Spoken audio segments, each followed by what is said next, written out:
I'm so tired, I haven't slept a wink.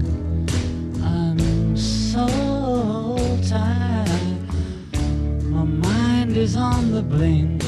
I wonder, should I get up and fix myself a drink? No, no, no, I'm so tired, I don't know what. Hi, my name is Joe and I'm a paraplegic.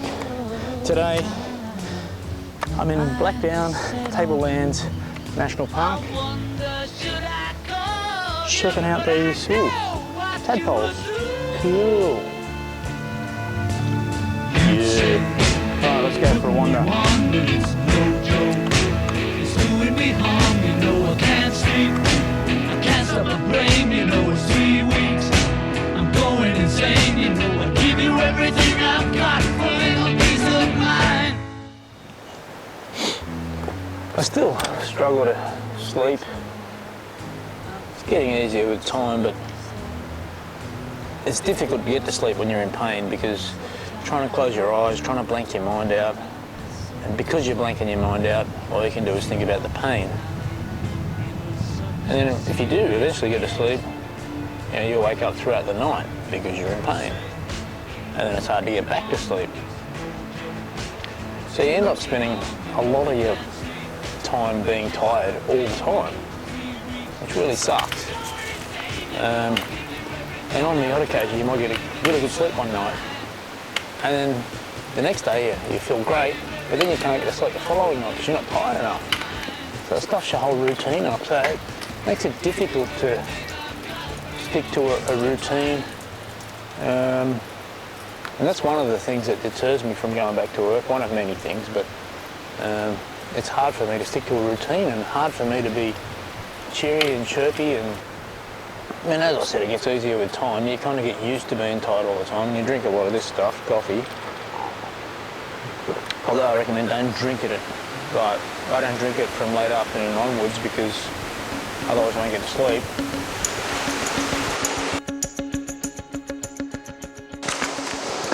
I do have a partner that I struggle to sleep next to because, well, she's worried. She's always worried she's going to wake me up, but I'm more worried that I'm going to keep her up because I'm up rolling, tossing and turning all night because I can't get to sleep, and she's worried that once I get to sleep, she might roll over and wake me up. So we can't even sleep in the same bed. I mean, usually we go to bed together, but as soon as I fall asleep, she'll take off to another room, so I'll never wake up with her. And you know, that's just one of the things you've got to put up with when you've got chronic pain.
This is why it's called Rainbow Falls.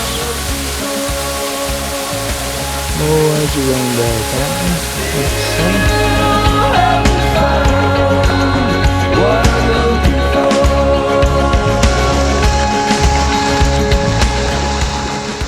I've tried taking sleeping tablets to help me get to sleep and stay asleep. It doesn't really help me. Give me the pain just gets you up regardless of whether you're on these pills or not, I guess. But it's another thing you don't really want to get addicted to, you know? You're addicted to painkillers. It's probably taking you a while to get off them.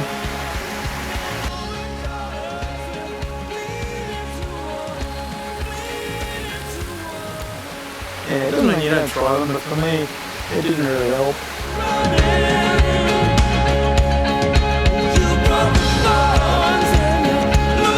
You're probably wondering, how is it that I get motivated to get out of bed in the mornings if I'm tired and in agony? Well, there's no easy way out of that either. You just got to force yourself to get out of bed and force yourself to do stuff, even if it causes more pain. It's not necessarily just the pain, it's the hassle. It's such a hassle if everything you do causes more pain. You just can't be bothered. And I can see why people get like that, and I was like that for a long time. Oh, I got so lazy, but not because I wanted to get lazy. It's just difficult to not be lazy. And the best way to do that is to do things that you love. And things that you enjoy, things you get something out of, you know. Like travelling for me, or you know, making movies or music is good for me. It's not obviously something that's going to be different for you. Then, you know, obviously you've got your normal life, you've got to go to the gym. Well, I still go to the gym throughout all my travels. I continue going to the gym and swimming and doing all my exercises. Otherwise, it just disappears. It's one of the things, if you don't use it, you lose it. So I have to do it. So it causes extra pain, but I think to myself, well, I'm going to get rewarded later because I'm doing this for my own good. That way I can stand up, walk, do everything I need to do, and then do something cool.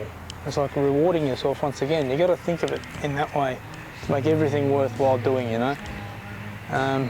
So you really do have to change your mindset on the pain thing.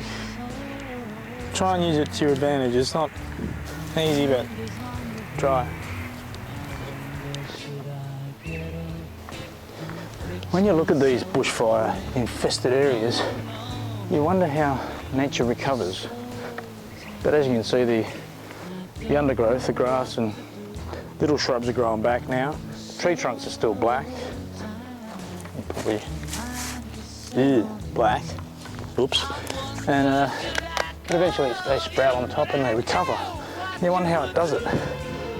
But that's what nature does. It adapts, it evolves, and it survives. And that's what you got to do. Like you've been burnt, so to speak. You're in pain, you've got disability, but you need to adapt, evolve, and survive, and eventually thrive, which you will if you have the right mindset. You can thrive in the body you have. It's all about being positive and making the most of what you have. It's not easy, but it can be done. You know, like I've achieved things that I never thought I could achieve.